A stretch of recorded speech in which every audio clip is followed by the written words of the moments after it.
Assalomu alaykum aziz kuzatuvchilar. Bugungi podkastimiz markazimizning tajribali ustozlaridan, o'quvchilari har yili natija qiladigan, yuqori ko'rsatkich beradigan matematika ustozi Zafar ustoz bilan birgamiz. Ustoz, assalomu alaykum. Xush kelibsiz. Bugun bir qancha savollar yig'ilib qolingan, lekin eng muhimlaridan boshlaymiz. Bugungi kunda ota-onalarimizni qiynab keladigan bitta savol bor. O'quvchilari, farzandlari Prezident maktabiga imtihonga qiynalayotganligi. Ya'ni uyda hamma masalalarni yechadi, markazga kelganda hamma masalalarni yechadi, lekin o'sha imtihonga kirgandan keyin vaqtni to'g'ri taqsimlay olmaydi. Ya'ni imtihonga yaxshi ko'rsatkich bera olmaydi. Buni asosiy sabablaridan biri nima deb o'ylaysiz? Yaxshi savol. Bu juda dolzarb mavzu.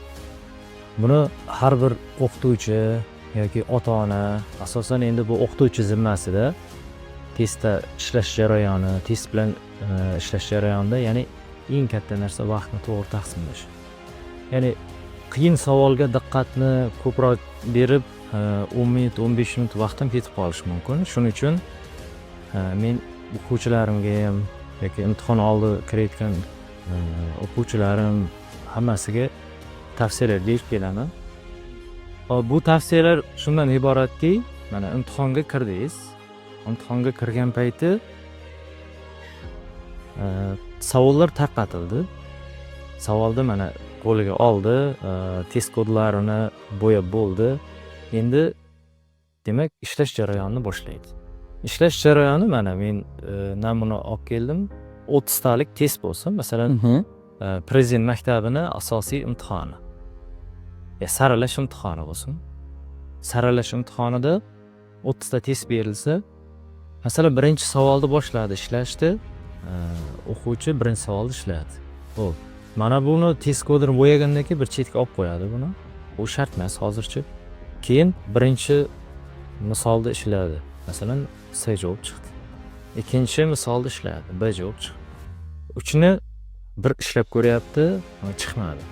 Bo'ldi, buni shunday uchini dumaloqqa olish kerakdan tashlab ketib 4 ga o'tish kerak. Va hokazo 4, 5, masalan 6 chiqmadi, 7 chiqmadi, uni belgilab qo'yadidan tamom 30 tagacha davom etadi shu jarayon.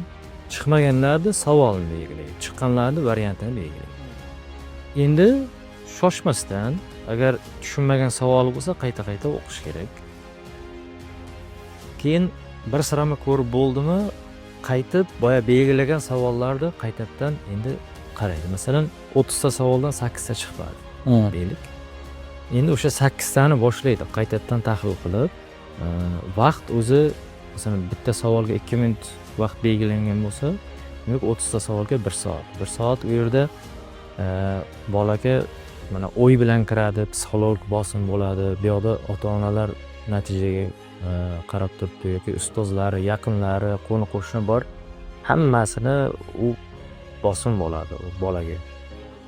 Shuning uchun hayajonlanmasdan, savolga tushunmasa, qayta-qayta o'qib, bemalol ishlab chiqsa bo'ladi-da. Ya'ni bilimi bor, faqat endi vaqtni to'g'ri taqsimlay olish kerak. Endi o'sha 8 ta chiqmagan savolni qaytadan qaraydi. Sen 8 tadan qaytadan ko'rib chiqdi. 4 tasini topdi. Yana 4 tasi turibdi. Endi u 4 tani ham ishlayapti.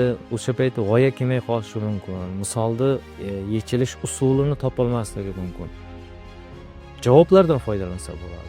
Masalan, noto'g'ri javoblarni chiqarib tashlash kerak. 4 ta javob varianti bo'lsa, masalan, Amir Temur nechinchi yil yashab o'tgan desa, javoblardan masalan 9-yil yo 14-asr yoki chalg'itib masalan 18-asr voqealari ham bo'lishi mumkin-ku.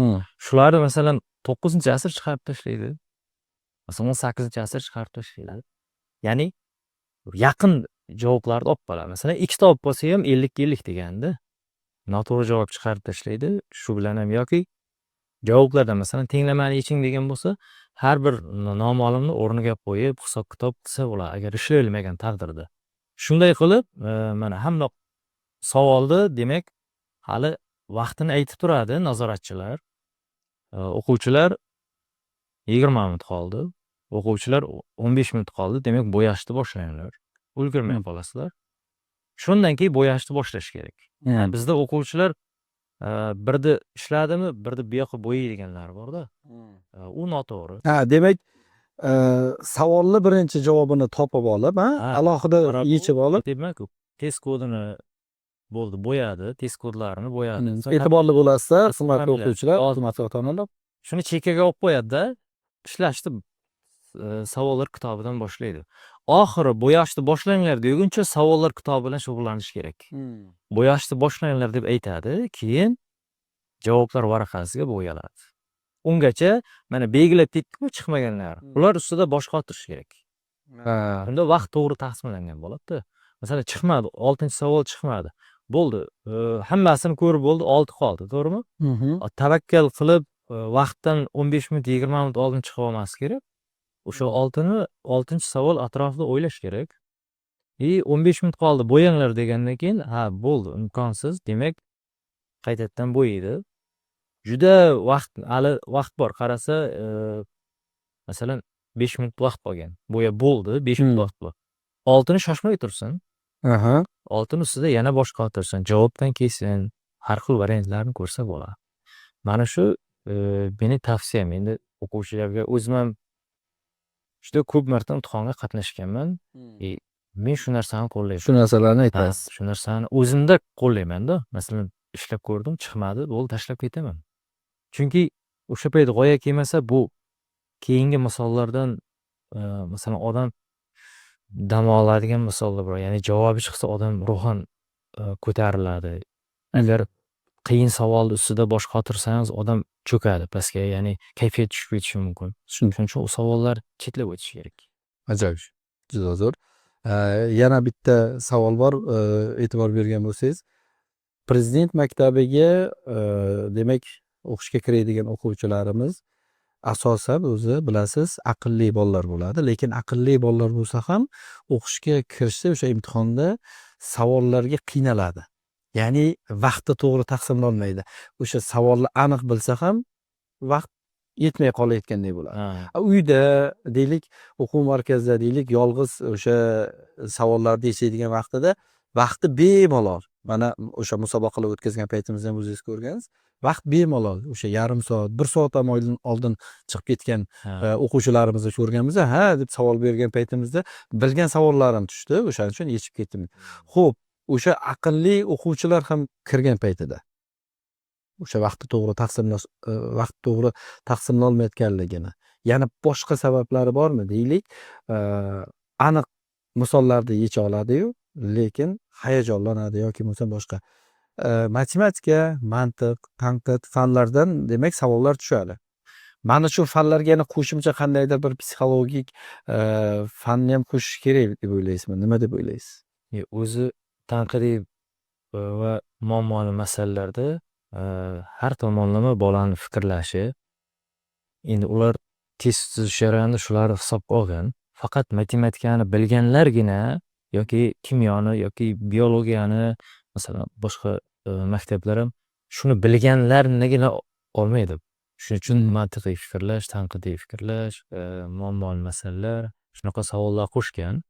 Bu yerda faqat matematika emas, umuman hayotiy boshqa fanlardan ham olingan yoki hayotiy masalalardan ham olingan. Shuning uchun bola juda ko'proq kitob o'qigan bo'lsa, bola erkin o'sgan bo'lsa, masalan, yoshlikdan mana buni qo'y, buni qilma, ogoza, shunaqa qistovlar bilan o'smagan, erkin fikrlay oladigan bola bo'lsa, o'sha savollarda shoshmaydi. O'zini bosib olib, dunyoqarashi yaxshi bo'lsa, ishlash shu tomonlarga ham foyda beradi. Ya'ni bu yerda faqat ustoz bilan ishlash kerak emas, ota-ona ham masalan yoshligidan kerak bo'lsa prezident maktabiga mana 1 yil, 1,5 yil oldin emas, yoshlikdan nerilib kelish kerak-da. Agar ras o'qitaman desa, endi bu men o'ylayman, bolalarni bo'ldi, kirmasang bo'lmaydi, kirishing kerak deb bosim mabodo testga borgancha bosim bilan boradi. Yiqilsa ham bola tushkunlikka tushib qolmaslik kerakda. Ha. Yani bo'ldi, bu bitta imtihon edi, men o'tolmadim bu imtihondan deb tamom matematikani Hayotini shu narsa bilan bog'lamaslik.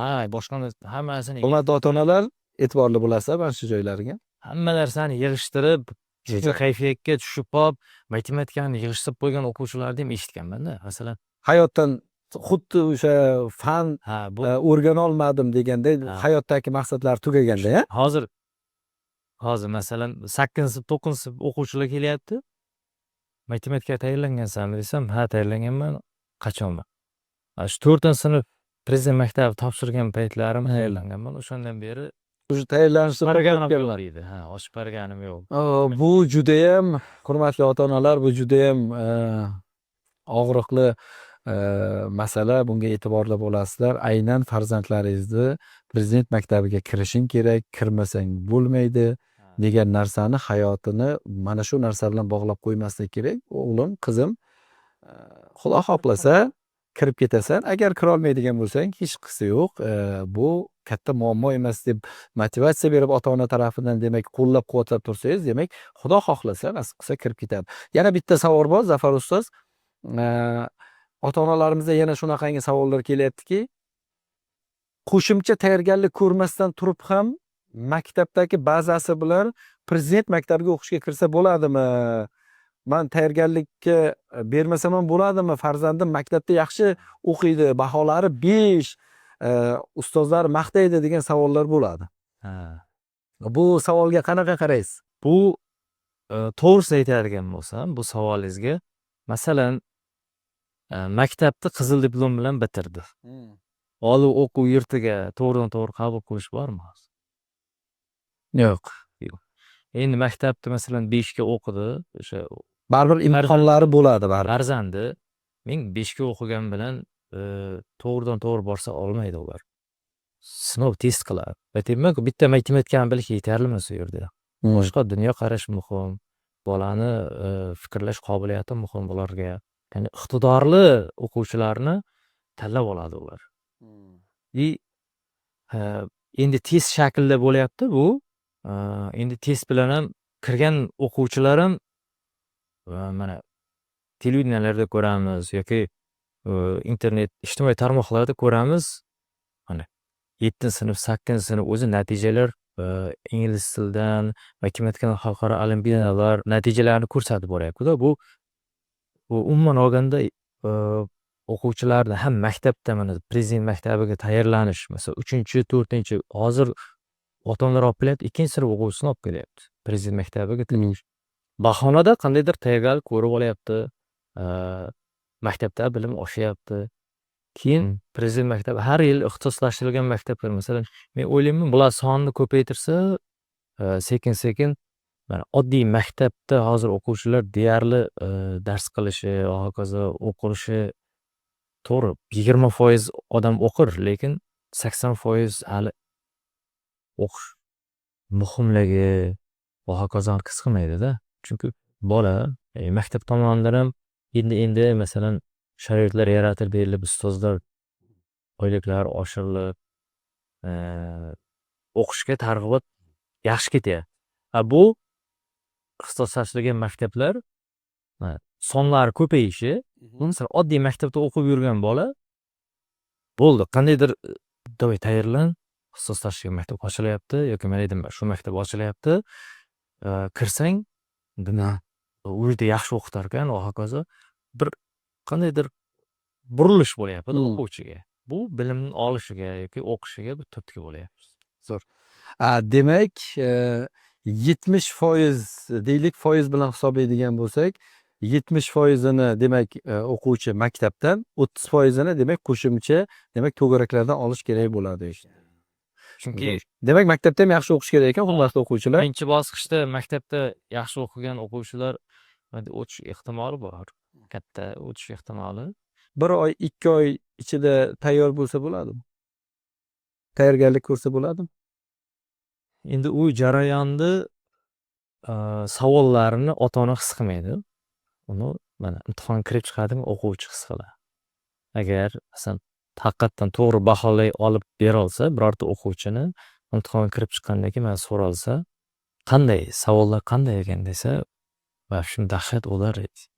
Savollar juda mana tasavvur qiling, bitta o'ringa почти 400 ta odam mos kelyapti. Bitta o'ringa 400 tadan bittasini olyapti. Bu degani uni saralash uchun savollar o'ta qiyin bo'lishi kerak. Birinchi bosqich o'zi saralash. Bolalar saralab oldi, bo'ldi. Eng termalar qoldi. Endi uning ichidan ham 480 taning ichidan ham 24 tani olish, u savollar Xo'p, yana ham aniqroq bo'lish juda uchun aniq, bu juda qiyinroq savollarda.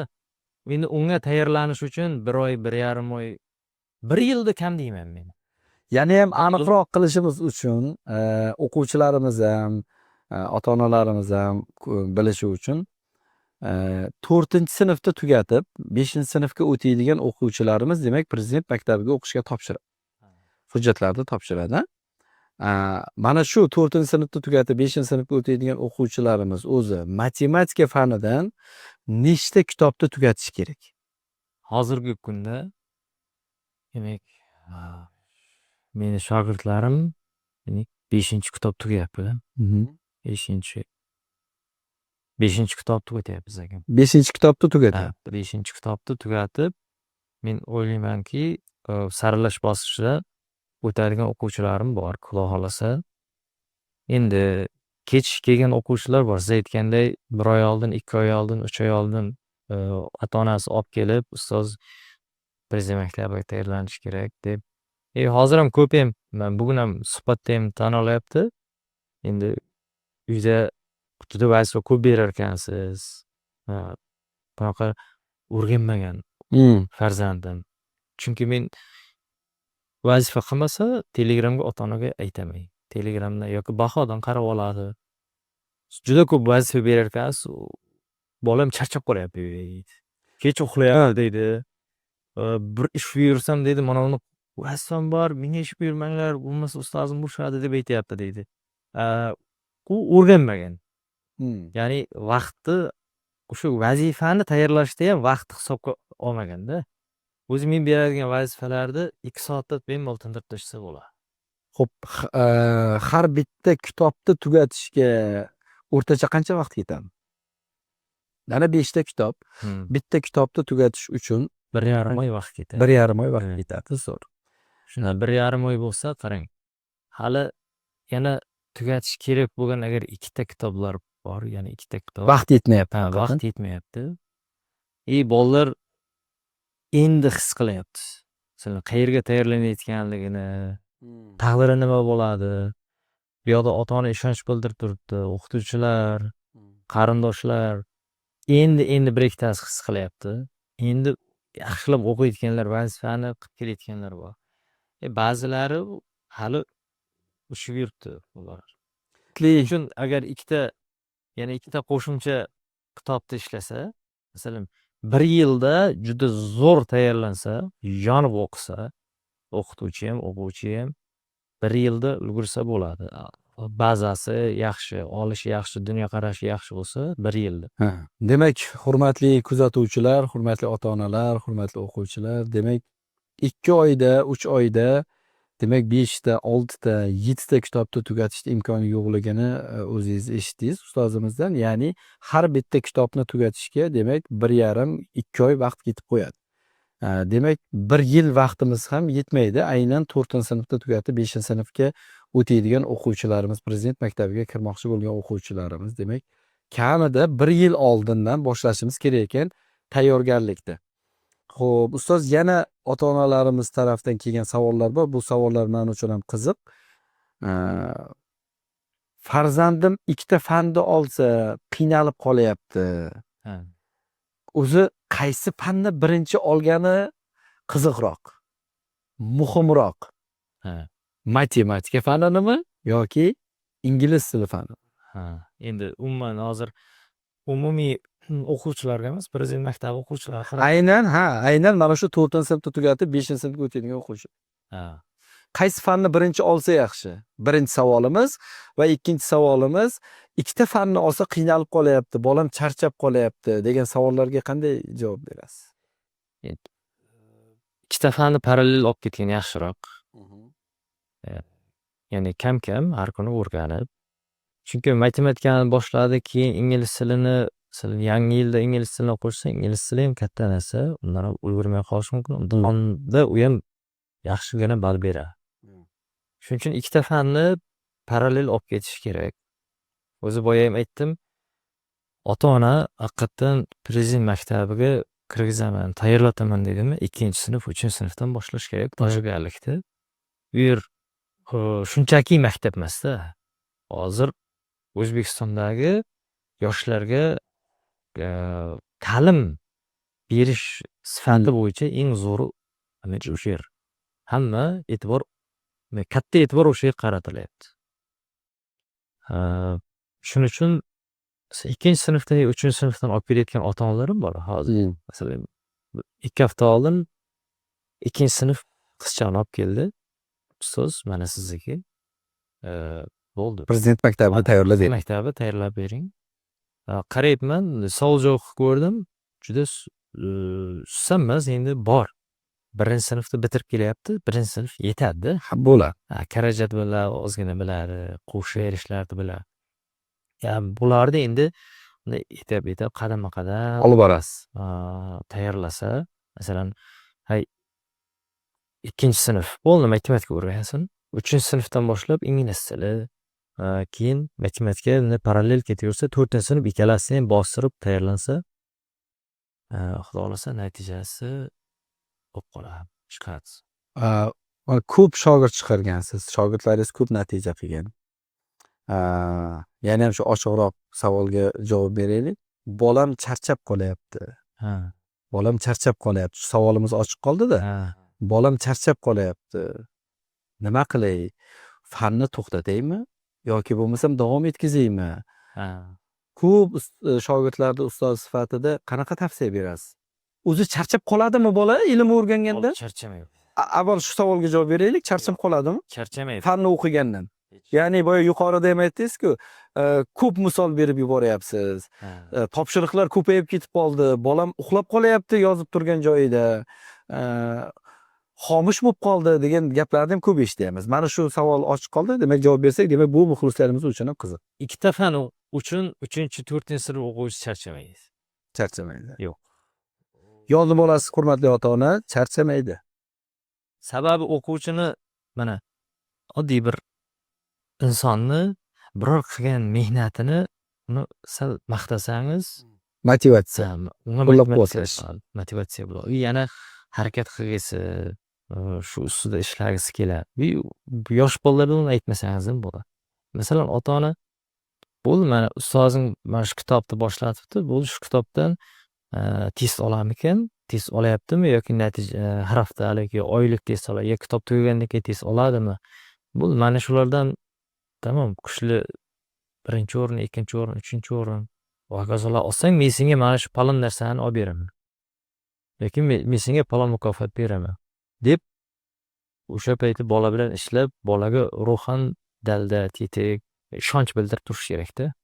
Avvalo ota-onaning ishonchi juda muhim bu yerda. Masalan, bolasini kechqurun chaqirib yoki birga dars qilishib, qani mana bugun nimalar o'rganding? Qani menga ham o'rgatchi desa, birovga o'rgatsa o'zida 2 karra qoladi degan narsa bor-da. Meni gap bor. Siz biron nimani birovga tushuntiryapsizmi? O'zingiz tushunmagan joyda ham tushunib borasiz o'sha payt. Tushunib o'zingiz savollar qiynash mumkin. Mana nima bo'lar ekan? Keyin masalan qiziqib qarashingiz mumkin. Farzanddan ham so'rash kerak. Olib kel kitobni, daftarni. Bugun nimani o'rganding? Qani menga tushuntirchi.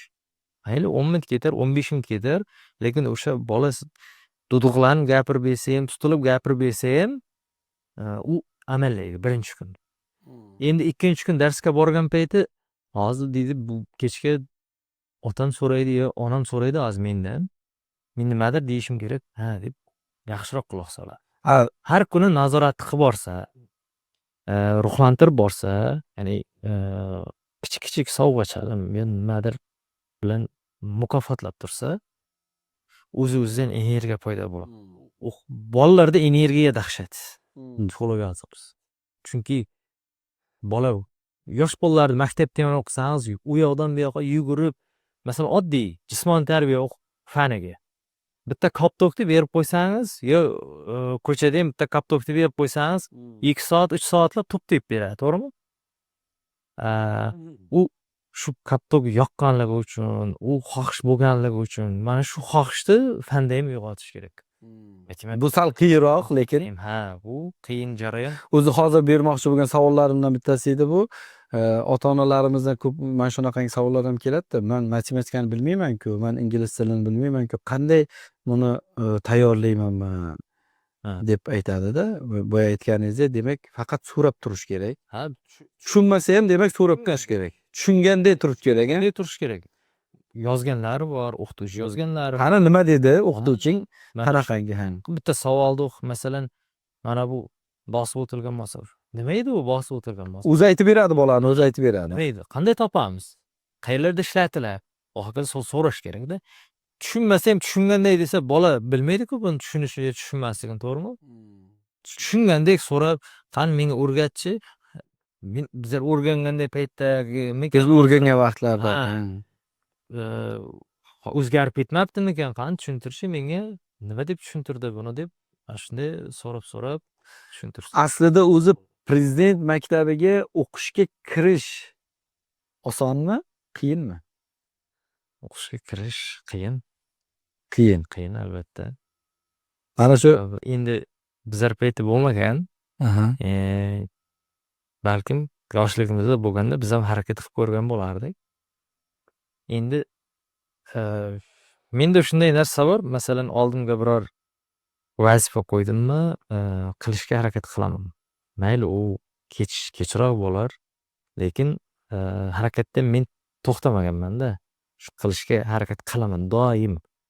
Kerak bo'lsa uyqudan kechaman.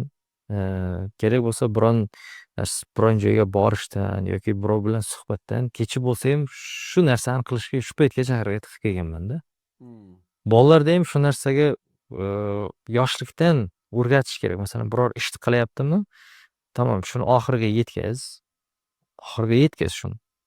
Masalan, bir bu endi balki kesib tashlar yo qo'ylar. Endi bir qo'shnim bor edi. Endi biz uzum bilan shug'ullanamiz-ku. Ishonsangiz, toqda uzum o'zayotgan payti uzumlar yerga to'kiladi. O'sha to'kilgan payti endi toqni qiqish pashti bir oylardan keyingi bo'ladigan 15-20 kundan keyin bo'ladigan jarayon toqni kesish. O'sha payti men 8-sinflar bo'lsam, endi u 5-sinflarda aytayotgan qo'shnim. Hammani toqini ichidan uzum tushgan qurib mayiz bo'lgan. O'sha mayizni yig'ib otasiga mayizni yig'ib berib, hammani toqiga boradigan mayizlar sochilgan mayizlar terib chiqadi. Deyarli bir oyda velosipedga yetadigan mablag'ni mayizini to'plashi bola. Endi men o'sha bolani o'qitardim, keyinchalik menga darsga borib Toshkentga jo'natdi. Tayyorlab ber deb o'qishga tayyorladim.